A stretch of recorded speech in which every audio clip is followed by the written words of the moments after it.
Hey guys, and welcome back to another Brave 9 video. In this one, I'm going to be talking about the developer notes that we have for April.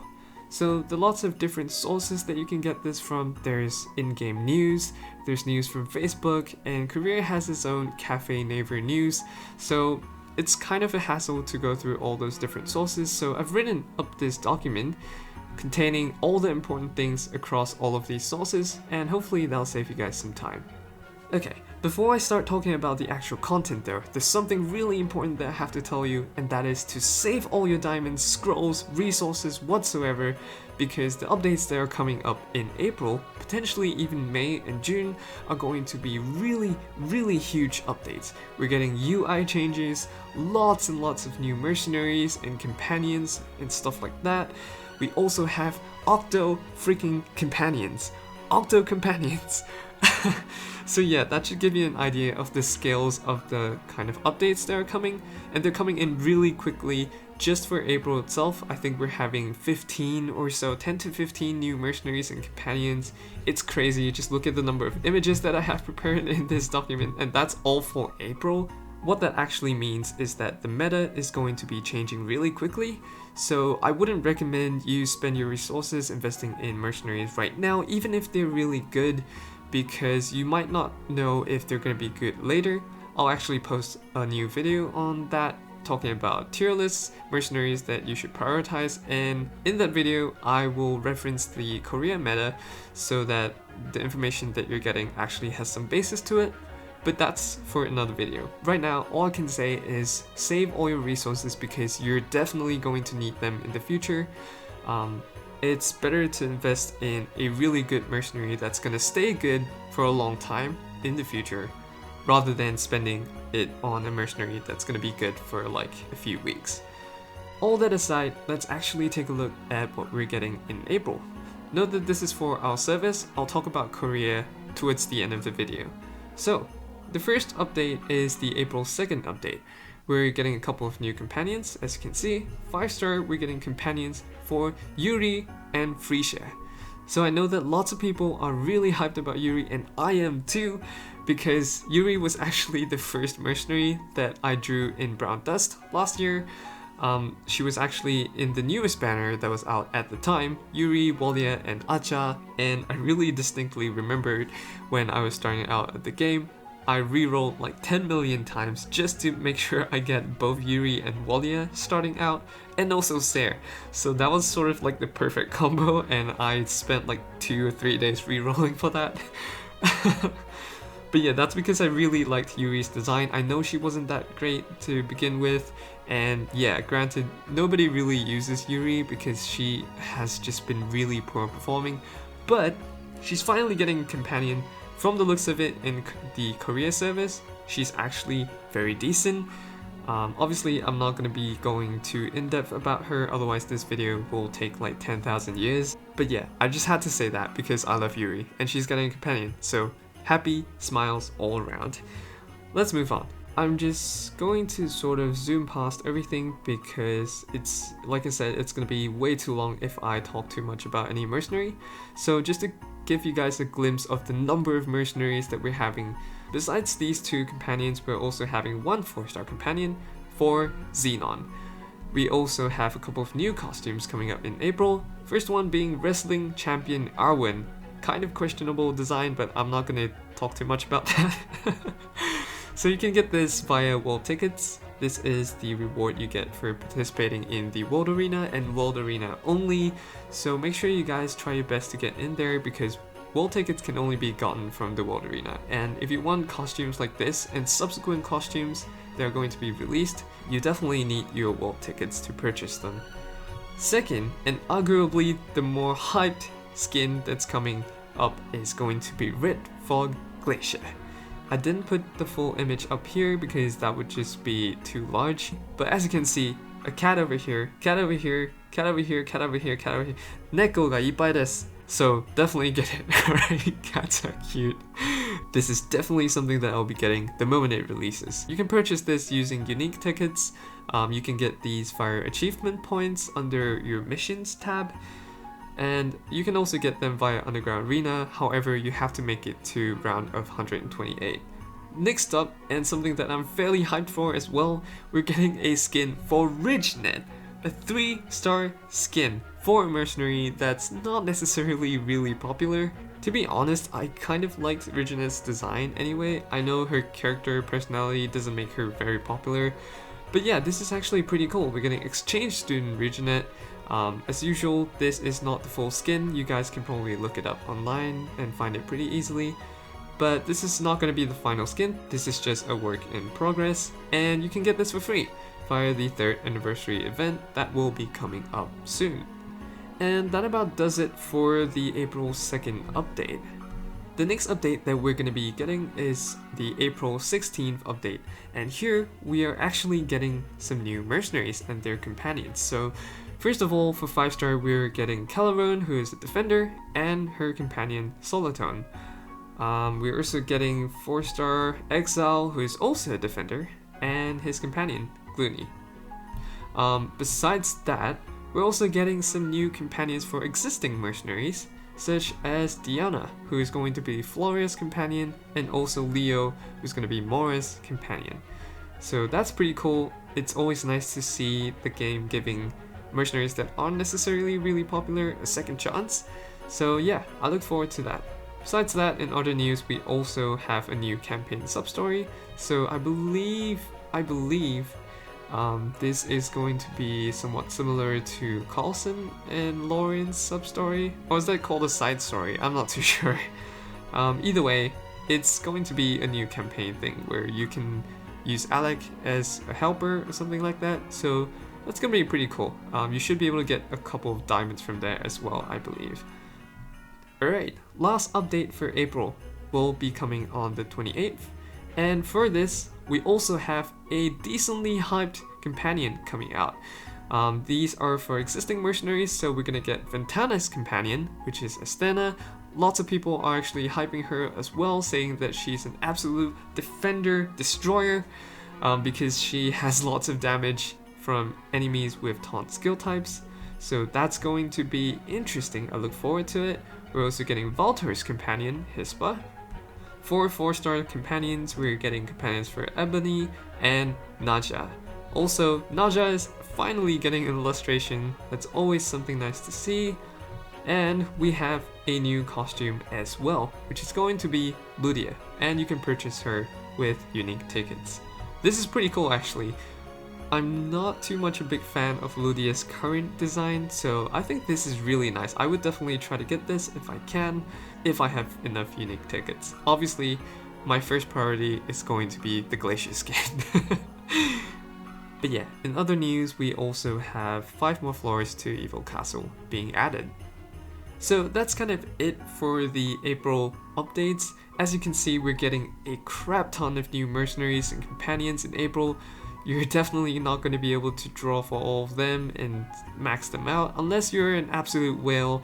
So yeah, I urge you guys to save your resources, save your diamonds for all of these things, and wait for the meta to kind of stabilize so that you can actually see who is good and who is not. Alright, that brings us to Korea's update. Now this is where all the hype is, at least for me. And I don't think we're going to be getting it in April because what the other servers are trying to do right now is sort of catch up to Korea, but it's not going to happen all in 1 month because there's just too much content and it would absolutely destroy the game if they gave us all the updates at once. So regarding the much awaited Octo Companions, I do think that Korea might get them first, but in a way that's also good, right? I know it's a delay to our hype and stuff, but by them getting it first, we can then analyze their meta and see who's actually good. We can look at all their skills and have a bit of time to think about them before we actually choose them. But yeah, don't want to keep you guys waiting. This is what you guys want to see. Here are the Octo Companions. Now note that we're only getting companions for 4 of them, and that will be Seto, Belayev, Lucius, and Levia. First up, Seto's companions design, we have Aquila. Super sexy, super hot, super cool. Like, what more can I say, right? I really like this design. She's riding some sort of manticore with like a mask and like, man, This is just so cool, right? I really hope Seto becomes really good because I look forward to getting this companion. I might get her just for the design anyway. I know the attack animations for these companions are out as well. I'll probably put them in a tiny box up on the screen somewhere. I don't have them right now, but I'll do that in editing so you guys get to see their actual battle skill animations. They look super cool. I've already seen them, and yeah, so hype. Next up, we also have Lucius's companion, Luvencia. I really like her design as well. I think it's probably up there along with Aquila for me. It makes sense, right? She's riding a freaking unicorn here, a dead unicorn, a dead corn. But yeah, looking really sexy, so cool. Oh my god, man. Like, I really can't wait for Octo Companions to be released. But at the same time, I'm actually kind of glad that we're getting them in about a month to 2, because honestly, I don't have enough diamonds to draw from them right now, so I would really like this time to go save up, and I recommend, especially for immediate to veteran players, just stay still in arena right now, don't rush for these mercenaries, make a good, wise judgment when they actually come out, and you can analyze the meta. Alright, third companion, the companion for Levia. So this one I'm actually kind of 50-50 on, reason being, she kind of looks like Levia anyway. Like, just look at the hair, look at this like center fringe that she has going on here. It's exactly the same as the companion, like instead of horns she has some other stuff, and I know she has this like dragon thing, but the overall style of this is just, it's kind of similar. I mean, overall, this isn't a bad design. By itself, it's actually really cool. I guess I just sort of expected to see something a little bit different. It's a bit more fleshed out than Levia, so yeah. But that being said though, her animations when she attacks in battles are so damn cool. There's like this demon that comes out and punches the enemy and stuff like that, so it's probably worth getting the companion just for that attack animation. Oh, forgot to mention her name actually. So yeah, her companion is going to be called Reveris, if I'm even pronouncing it right. Last but not least, we also have Belial's companion, Chaldeas, if I'm pronouncing that correctly as well. And this is pretty cool. He has this like long skeleton spine thing. There's 2 of them actually. So yeah, I actually kind of like the hair that he has here. It's really frizzy and grayish white. Looks really dope. He looks like a really strong character. Actually, I just realized all of them have these like... Can you guys actually hear the dog barking? Yeah, I was about to say actually, they all have these like flames around their eyes, I think. So Chaldeas has that, Reveris has that, Luvencia has that as well, and Aquila has that. So wait, are they actually present in the current Octos? I don't think so. Lucius doesn't have it, Levia doesn't have it, Belial doesn't have it, so yeah, that's actually pretty cool. It's a nice touch. Okay, moving on though, we have Jumpstart Quest 2. This is actually the quest that we had before, Jumpstart Quest 1, where we actually managed to select one free maxed out +9 6th level, and this time, guess what? We're getting it again.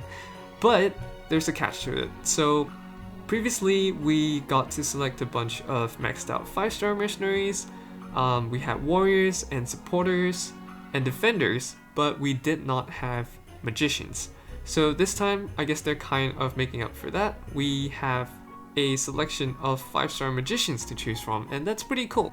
I actually don't have Edwin, I don't have Gernov, and so I might actually want to get one of these. But yeah, if you guys are interested to know what you should be selecting, I can do a guide on that as well, and probably let you guys know what I think at least would be best for the current meta. We also have a table over here showing all the types of mercenaries that we will be getting over the 7 days. There's only going to be one column giving 5-star though, but that's understandable because newer players will be able to do Jumpstart Quest 1 and 2, so it makes sense, right? You can't be giving us like 5 stars maxed out left and right. They'll really unbalance the game and make it really horrible, so I understand this. 4 stars are actually really good to get anyway, especially for people who want to build good world boss teams and also participate in novice arena and stuff like that. I know some people are more interested in climbing in novice rather than arena, so this is going to be really beneficial. And again, if you guys want to know any sort of information about what you should be choosing out of this list, just feel free to let me know and I'll do a separate video covering that. Okay, so the juicy part about Jumpstart Quest 2 is that we get to choose one maxed out +9 Octo. Note that this is just from a selection of 2 choices here. We have Beliath and Settle. For most of us who have already completed Jumpstart Quest 1, where we would have selected someone from the 6 Devils category, we can only choose one more from the Octos category. So we can't do something like, say, if we've already chosen Angelica from Jumpstart Quest 1, we can't pick Refi or Nartis or something like that. They have to be either Beliath or Seto. Even for newer players, if they do happen to choose one of the mercenaries from the Octos, and then they proceed to do Jumpstart Quest 2, they can't choose the Octos again, they have to choose someone from the 6 Devils. Besides that, we have a couple of other updates, including the new player arena care update. So new players get an increased amount of arena points from winning, and this lasts until Platinum 3 is reached. So from my understanding of this, I think it's not like a time gated thing or anything like that. As long as you're a player who hasn't reached Platinum 3, you will be getting this bonus to help you climb, especially to make it to gold and above, so that you guys can participate in the World Arena and get the awesome World Arena costumes. We also have the Legend Skillbook purchase, so this is actually quite interesting. All players are going to be able to get 5 Legend Skillbooks, and this doesn't have any deadline, there's no time in which you have to get this by, but the other side of this is that it does not refresh. So once you've purchased these 5, you can't get any more from... After recording. Oh, is that Ba?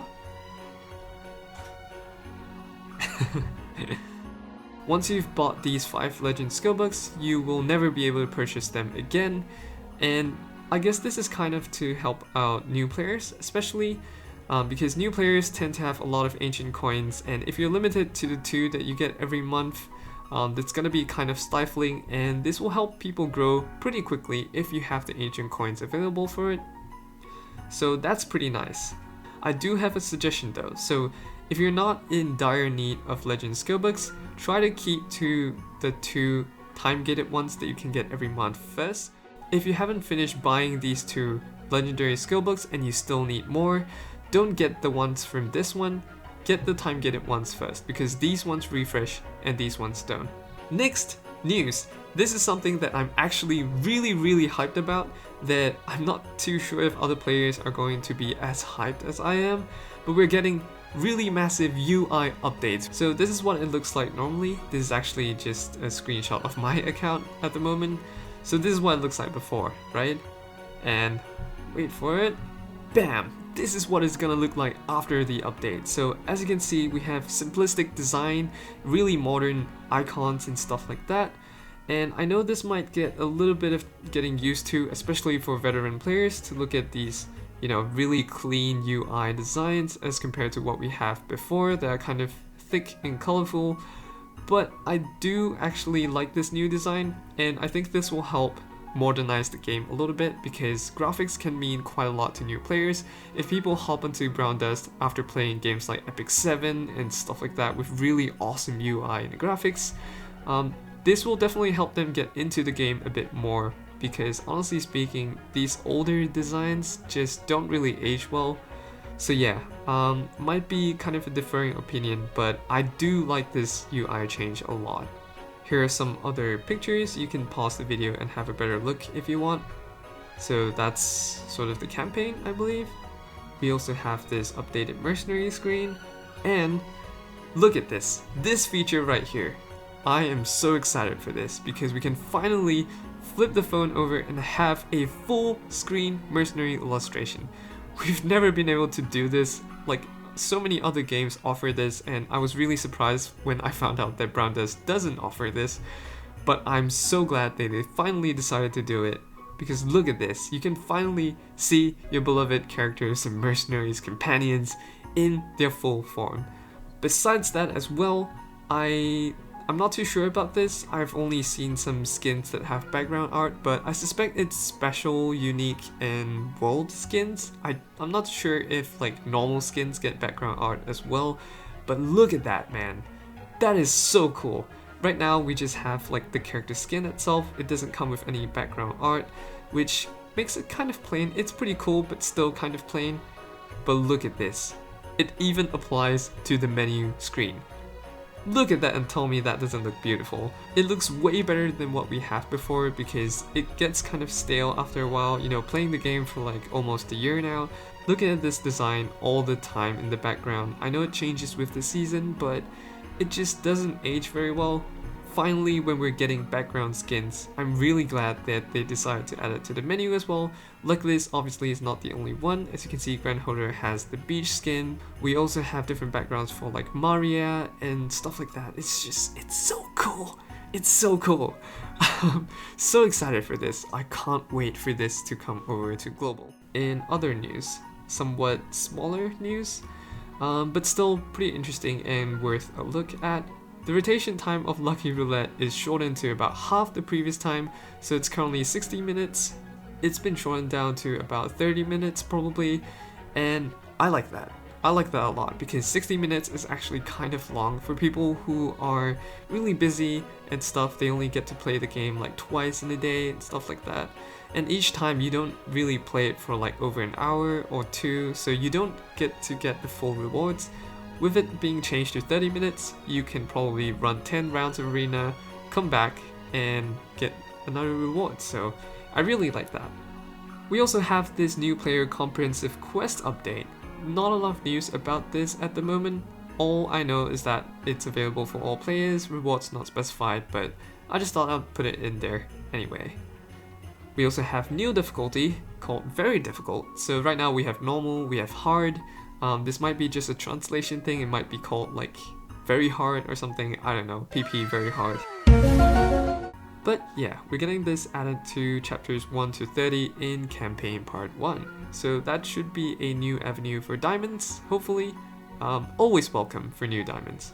Facial expressions are also added for characters in the story. This is to make the story more immersive, and this is pretty cool actually. I'm surprised they didn't do that earlier.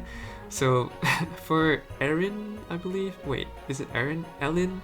I'm so sorry, I forgot your name. But yeah, look at that, so cute, so adorable. Good update for sure. They've also added chapters 21 to 25 to campaign season 2 with new background and new monsters. I just put a picture of the new background in here because I think it looks stunningly beautiful. I don't know, I just really like it. We have conversation history for the story, so if you click too fast or anything, you can go back and do a little recap of what the characters have said. That's just a cool feature to have. We also have auto dialogue, so if we turn this on, we don't have to click every single time after the character finishes her dialogue. Quality of sound effects are also going to be improved, and a low spec mode feature is going to be introduced. So if your device is kind of low specification, if it has troubles running the game smoothly, this will be really useful to you so that your game doesn't lag as much. But yeah, that about does it for the career update. As you can see, lots and lots and lots of new content coming out soon and really fast.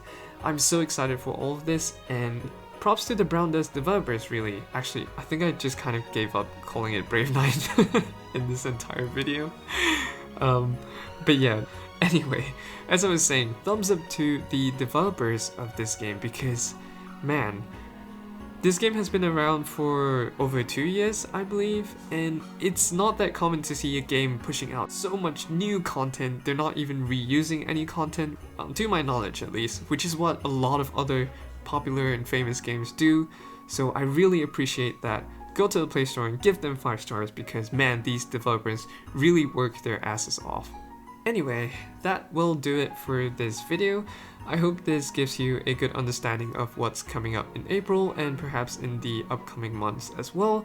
And again, I'm gonna say it, Save all your diamonds and scrolls and resources because you will definitely need them all in the upcoming updates. If you can afford it, save them for the Octo Companions because they're probably going to have quite a big influence in changing the arena meta, and besides, they look cool anyway. You're gonna draw them even if they're not useful, at least for me.